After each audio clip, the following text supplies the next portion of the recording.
Por que a classe média atual sente que nunca progrediu financeiramente?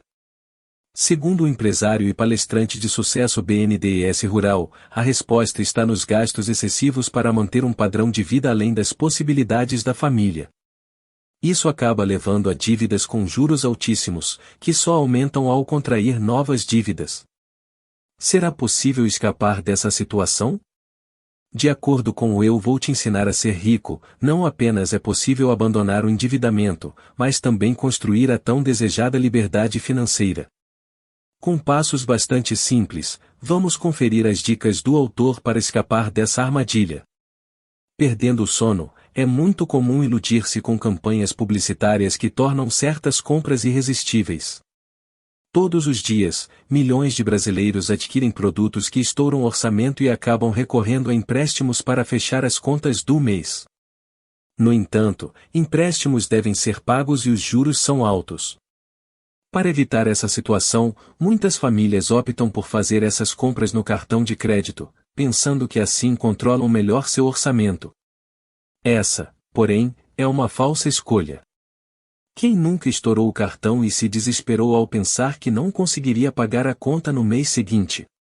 A angústia ocorre devido ao medo de ver as dívidas se acumulando e ter que tomar decisões muito difíceis, como escolher entre pagar a prestação da casa e comprar comida frequentemente. No entanto, a queda do padrão de vida em famílias de classe média começa a ocorrer nos detalhes. É o cancelamento da TV a cabo, o fim dos passeios com as crianças, a impossibilidade de renovar o seguro do carro. Como sair dessa situação?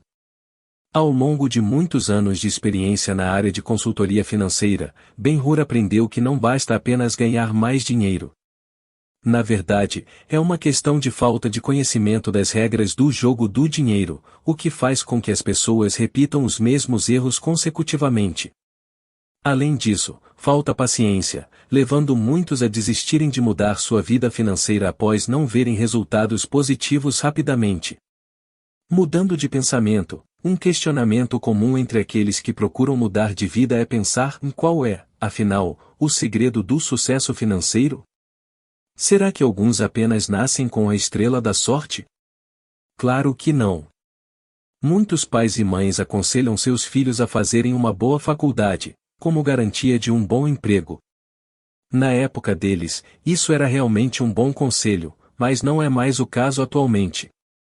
Com a abundância de pessoas formadas e prontas para exercer as mais diversas profissões, os diplomas se desvalorizaram e os salários caem, enquanto as exigências aumentam. Trabalhar duro também é um conselho comum dado por pais e mães, e embora seja louvável, também pode ser ingênuo e levar à superexploração. Se não for acompanhado por uma mudança de mentalidade e programação mental adequada, não define necessariamente o sucesso financeiro de um indivíduo. Um exemplo útil é o dos ganhadores da loteria, que muitas vezes gastam seu prêmio em luxos exatamente porque não conseguem administrar tanto dinheiro sem uma alteração na mentalidade. O oposto também é verdadeiro, como no caso de milionários que vão à falência e conseguem recuperar tudo em poucos anos. Mas o que significa essa programação mental a qual o autor se refere? Segundo o autor, a programação mental é a soma de todos os conceitos, crenças, ideias e conhecimentos da parte consciente e subconsciente da mente.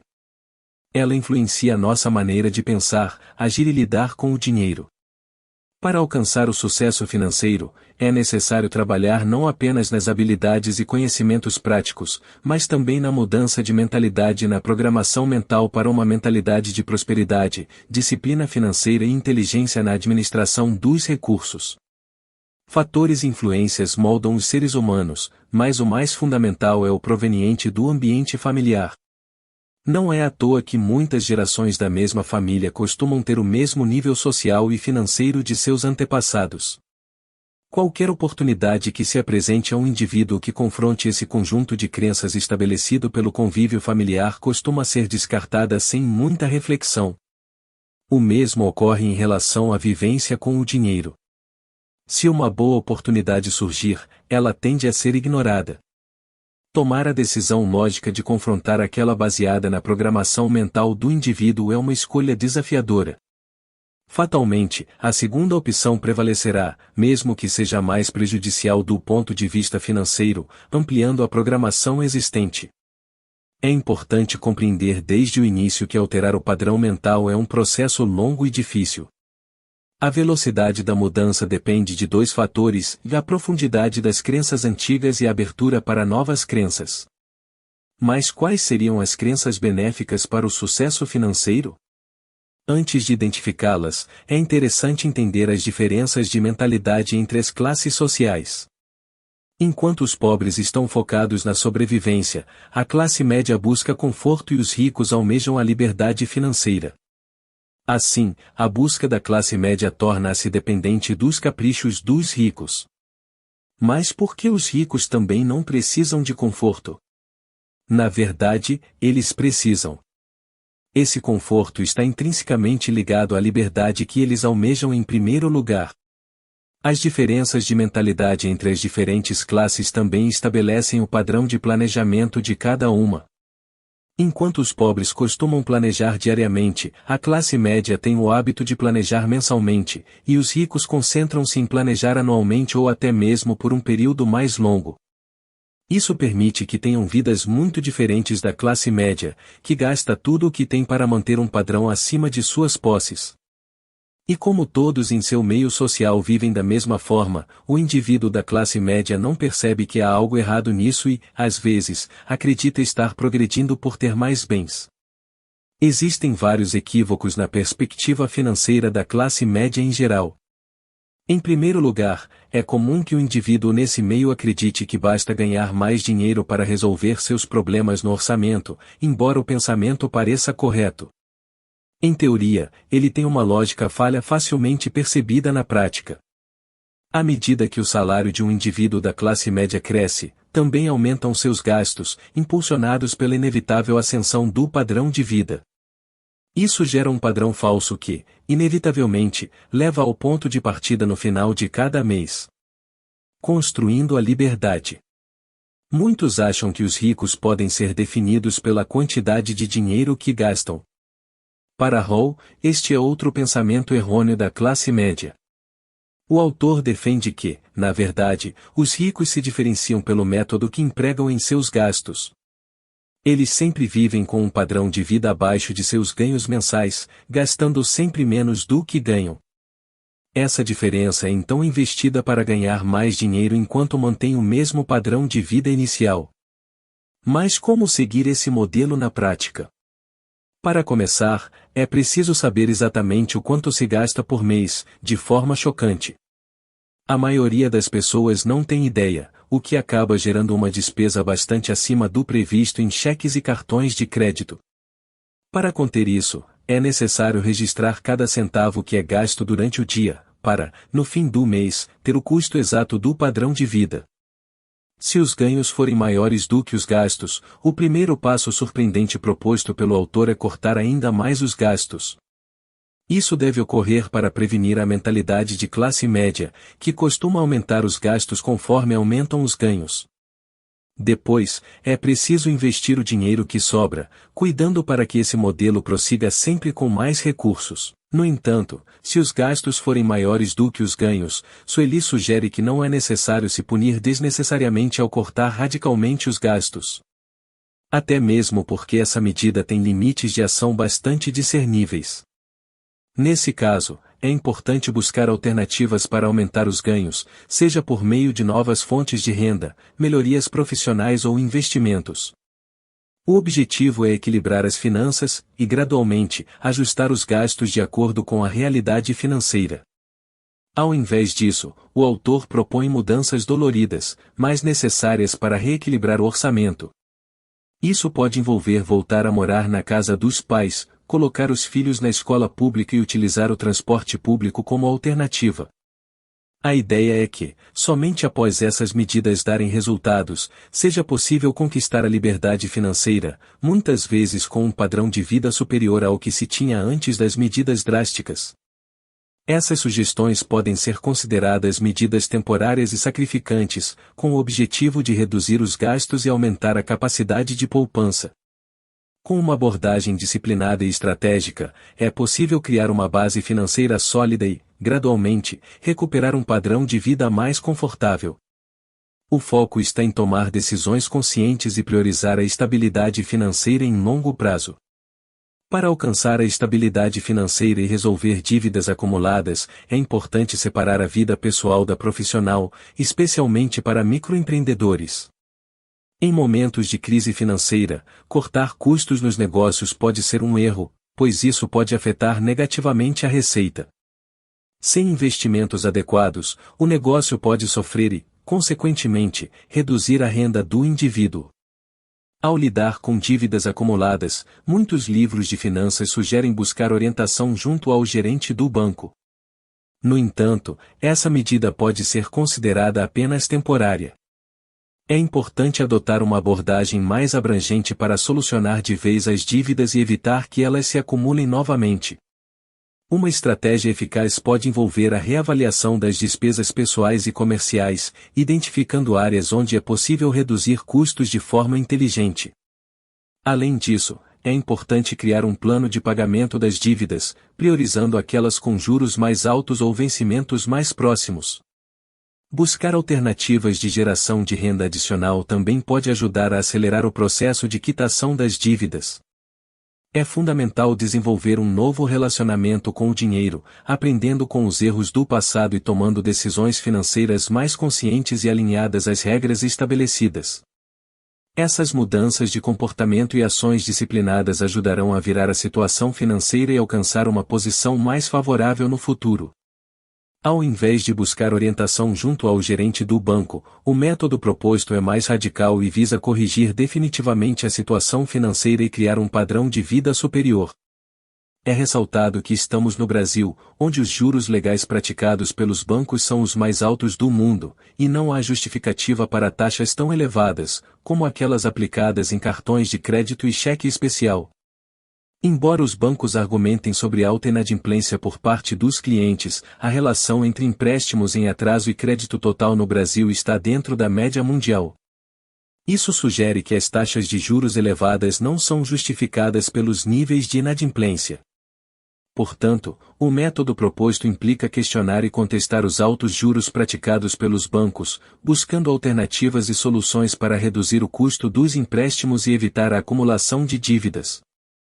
Essa abordagem pode envolver a busca por instituições financeiras com taxas de juros mais favoráveis, a renegociação de dívidas existentes, ou até mesmo o uso de outras formas de crédito, como empréstimos entre pessoas, peer-to-peer lending ou cooperativas de crédito. Essa abordagem radical visa combater a estrutura financeira vigente, que prejudica os consumidores brasileiros com taxas de juros desproporcionalmente altas.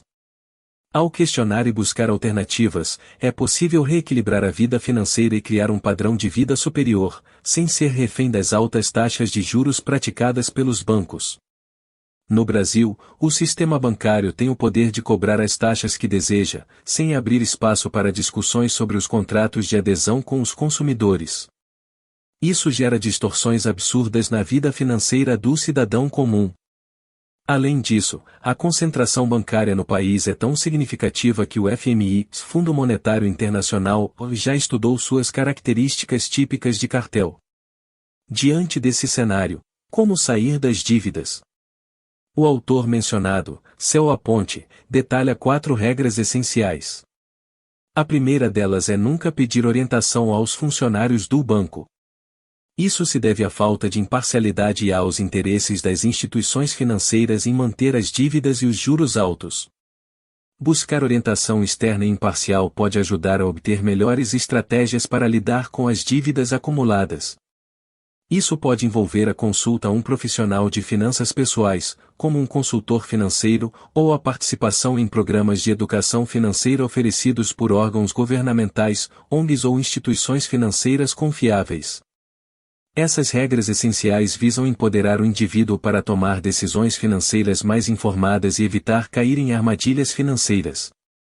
Ao buscar conhecimento e orientação adequada, é possível enfrentar as dívidas de forma mais eficaz e construir uma vida financeira mais saudável.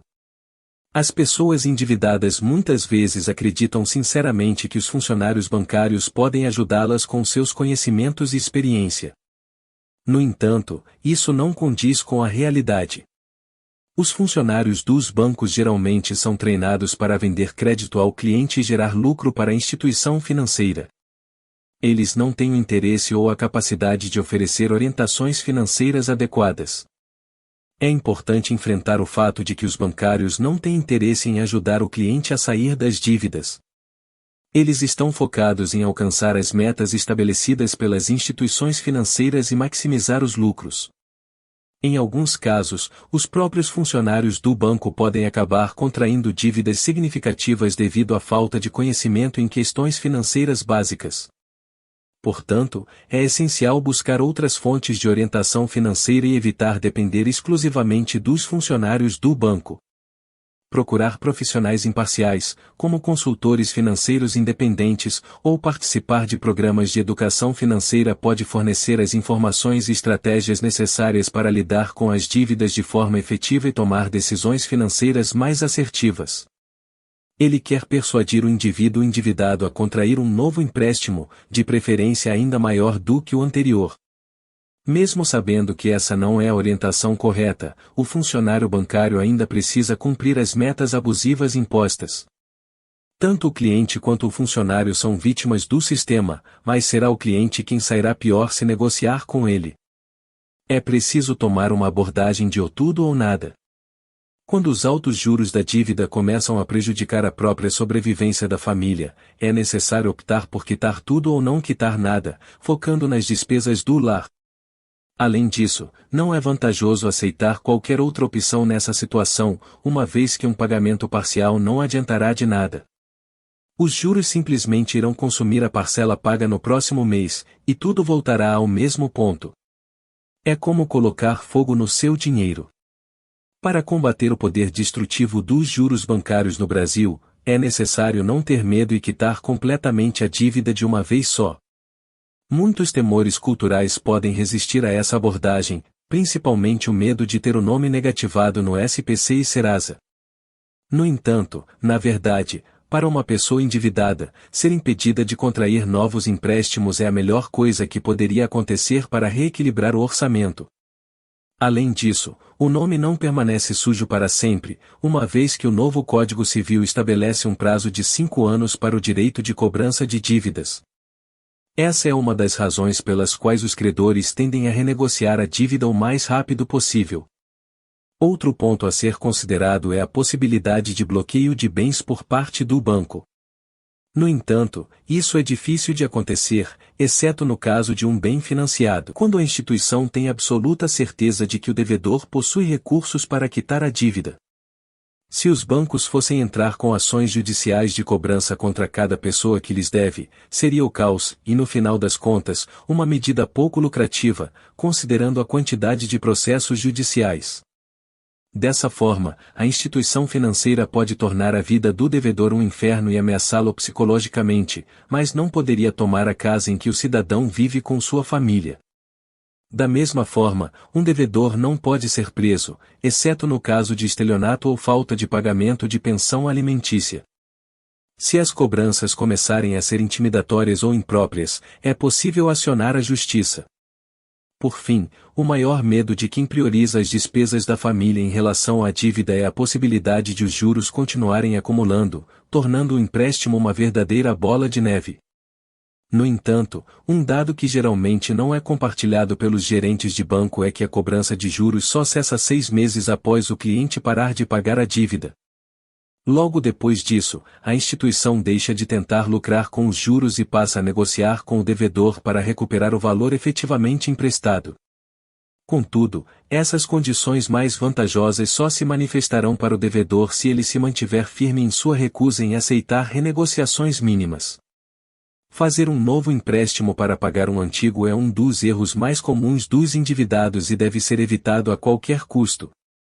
Em vez disso, é importante admitir que não se tem condições de pagar e começar a poupar de forma a quitar a dívida de uma só vez.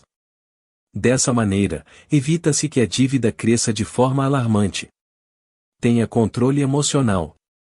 É muito difícil manter o equilíbrio em meio a uma grave situação financeira. Nos sentimos abalados e atingidos diretamente em nosso ego, e às vezes até sem vontade de viver. No entanto, é importante lembrar que nenhum devedor está nessa situação porque quer, mas sim porque cometeu erros, como qualquer ser humano poderia cometer. Portanto, não é razoável criar novos problemas, sejam eles familiares ou conjugais, pois isso dificultaria a manutenção da coragem e determinação necessárias para tomar as atitudes certas e controlar a vida financeira. Alcançar autonomia nesse sentido é fundamental. Após controlar o padrão de vida e quitar todas as dívidas, o próximo passo para alcançar a liberdade financeira é iniciar investimentos com o dinheiro poupado. Isso marca o início do caminho para obter uma renda mensal vitalícia e realizar investimentos efetivos, em vez de deixar o dinheiro parado na poupança. Investir de forma adequada é fundamental para alcançar esse objetivo. Na poupança, o retorno financeiro está sempre vinculado ao valor poupado. No entanto, nos dias atuais, a inflação é maior do que os juros da poupança, o que torna praticamente impossível alcançar a liberdade financeira apenas utilizando esse meio. Portanto, é importante buscar outras opções de investimento que possam proporcionar retornos mais atrativos e ajudar a construir uma renda passiva sustentável ao longo do tempo. É recomendável buscar conhecimento sobre investimentos e diversificar a carteira, considerando diferentes ativos financeiros de acordo com o perfil de cada pessoa. O objetivo é fazer com que o dinheiro trabalhe a seu favor, aumentando as chances de alcançar a independência financeira e ter uma vida financeira mais tranquila e estável. Com relação aos investimentos, o retorno pode variar significativamente, dependendo do tipo de investimento realizado. No entanto, o autor defende que, no final das contas, o tipo de investimento não importa tanto quanto o investimento que fazemos em nós mesmos. Investir em nosso conhecimento, desenvolvimento pessoal e saúde é considerado o investimento mais crucial. Uma pessoa saudável tem menos chances de desenvolver doenças e gastar dinheiro com remédios e tratamentos médicos, o que lhe proporciona mais oportunidades e disposição para crescer financeiramente. Portanto, é importante priorizar o autocuidado, buscar constantemente o aprendizado e o aprimoramento pessoal, tanto na área financeira quanto em outros aspectos da vida. Ao investir em si mesmo, você estará construindo uma base sólida para alcançar o sucesso financeiro e aproveitar os benefícios a longo prazo. Apesar de o cartão de crédito ser considerado um dos maiores vilões do orçamento, ele pode ser utilizado como um aliado na busca pela independência financeira, desde que seja utilizado com parcimônia e controle adequado dos gastos.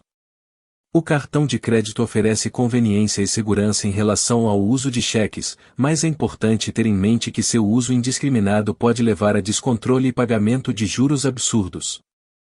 Para utilizar o cartão de crédito de forma eficiente, é necessário estabelecer limites e ter um controle rigoroso dos gastos.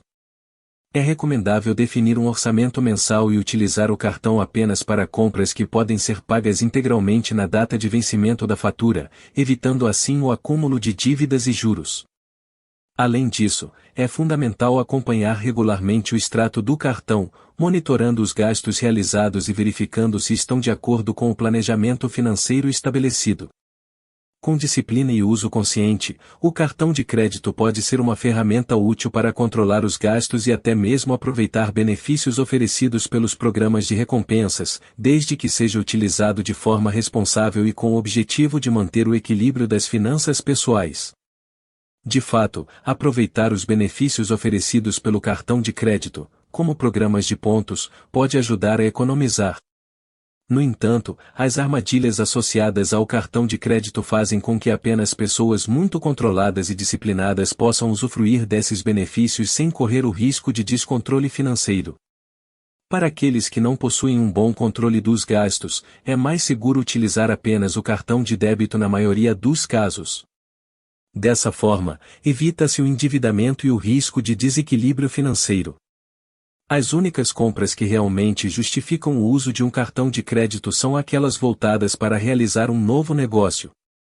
Nesses casos, o cartão de crédito pode oferecer uma linha de crédito conveniente para investimentos e pagamentos futuros relacionados ao empreendimento. No entanto, é fundamental avaliar cuidadosamente a capacidade de pagamento e as taxas de juros envolvidas antes de utilizar o cartão de crédito para financiar um negócio.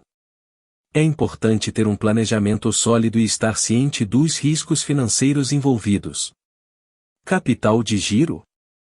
Segundo o autor, todas as outras despesas são desnecessárias e perigosas, economizando dinheiro e estabelecendo um método. É crucial guardar dinheiro para alcançar a liberdade financeira, mas muitas pessoas têm dificuldade em fazê-lo. Um erro comum é esperar até o fim do mês para colocar o dinheiro que sobrou na poupança. Sem nenhuma pressão externa para poupar, é fácil gastar quase toda a renda recebida.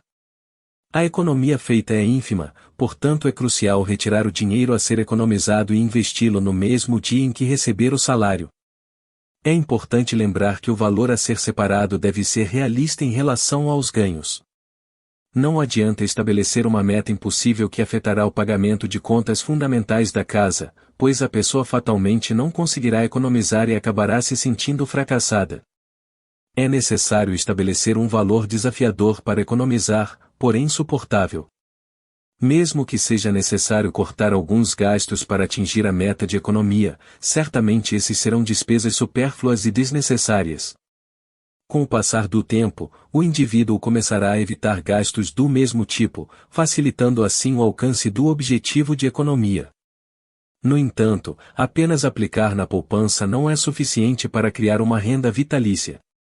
Joel expõe 3 métodos principais que podem ser seguidos, como os juros de aplicações financeiras. Essa é a forma que o autor julga como sendo a mais simples aqui, os mesmos juros altos que podem destruir a saúde econômica do indivíduo quando ele se endivida trabalham a seu favor.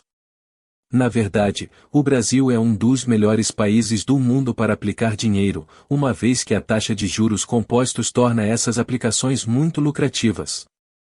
Existem diversas maneiras fáceis de aplicar dinheiro, como utilizar o Tesouro Direto ou produtos de renda fixa, como CDBS. No entanto, essas formas não consideram o efeito corrosivo da inflação. Contudo, ainda existem formas de manter o poder de compra do investimento. Uma delas é escolher fundos onde os juros são atrelados à inflação, embora o tempo de acumulação necessário seja consideravelmente maior do que aquele que é possível quando se utiliza apenas a poupança. Outra opção é investir em renda de imóveis.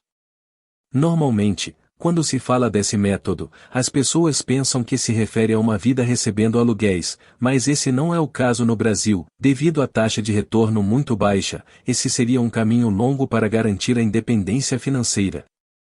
Embora seja um método recomendável nos países de primeiro mundo que têm taxas de retornos altas, o método exposto por Well consiste em comprar imóveis abaixo do preço de mercado à vista, reformá-los, esperar pela valorização e então vendê-los com lucro. Parece simples, mas é necessário cautela.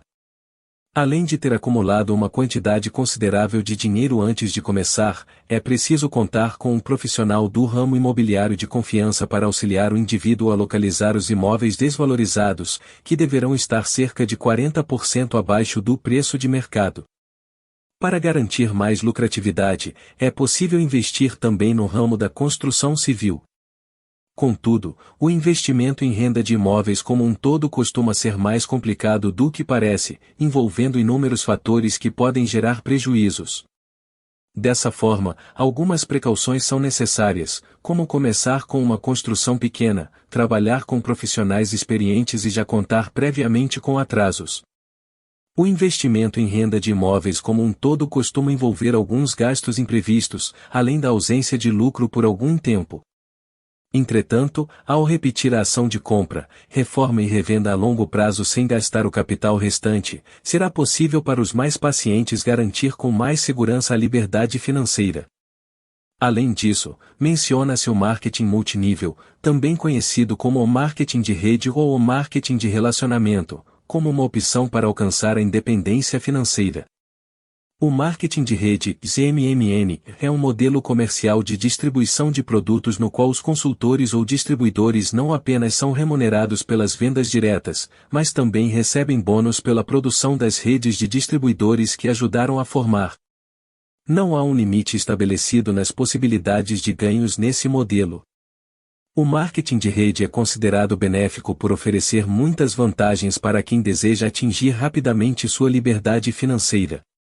Em primeiro lugar, qualquer pessoa pode usá-lo, uma vez que não há necessidade de grandes investimentos iniciais. Em segundo lugar, essa atividade pode ser realizada em tempo parcial, em paralelo com o emprego formal. Em terceiro lugar, o modelo de negócio em si não exige experiência comercial prévia, e muitas empresas oferecem cursos e palestras para ajudar no desenvolvimento pessoal e profissional dos consultores. Atualmente, o Brasil ocupa o quinto lugar mundial em volume de vendas diretas, o que indica que há muito espaço para indivíduos interessados nesse modelo se envolverem. No entanto, é importante observar alguns pontos antes de se envolver, como a solidez e a força da empresa na qual se pretende investir, além de seu faturamento anual e plano de compensação. Para conquistar a independência financeira, é necessário adotar a forma de pensamento dos mais ricos e reconfigurar nossa mentalidade para alcançar o lucro de forma mais fácil. Economizar para garantir uma vida digna não deveria ser um esforço ao longo de toda uma vida, e isso não será o caso se você começar a equilibrar seu orçamento desde já, seguindo algumas dicas simples. Dica do Omicrojoboc: ou está em um relacionamento sério e tem dúvidas sobre como guardar dinheiro após o casamento?